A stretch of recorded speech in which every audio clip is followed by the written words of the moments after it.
and I've said this before, I believe that we're in this season of mourning. We're in the season of sorrow, that we're in the Well, don't give it all away I right know, I now. know. Save it. Easy. Well, Okay, we'll call this a teaser. All we're right. calling this a teaser. But I think that what it is that we need to start shining brightly. And I think from what I've studied about the nature of when Christ says that you are the light of the world, it's not that we're just the light of the world. We're the light and the glory of God shining into the darkness, because there are people who are hungering and thirsting for some sense of purpose and meaning, even more so now than ever, because they want to make sense of the tragedy. They want to make sense of what is happening in the world, and how can they face what is coming upon us. And we're seeing it,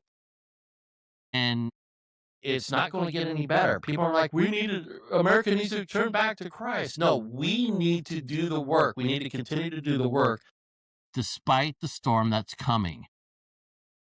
And we need to shine even brighter in the storm when it comes.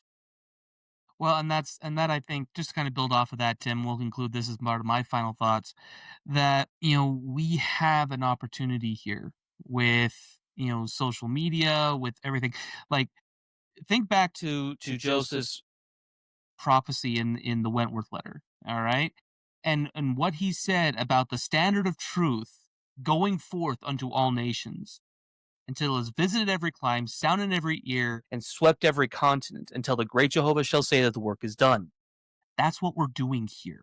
This is what the internet has been. It is opening doors to places.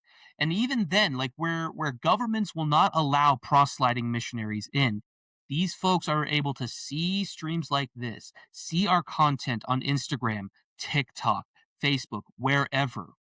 And this doesn't just apply to those of us here on this panel. It applies to everyone who is watching this, those of you in the comments section, in each of these simulcasts.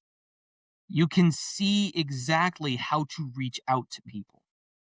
We have an opportunity here like no other in any other point in history. If we are to truly bring the gospel to the four corners of the earth, we have to be willing to do our part. And like you said, shine brighter no matter how difficult and how intense those storms come. And that is one of the things, like going back again to section 112. Where is the treasure?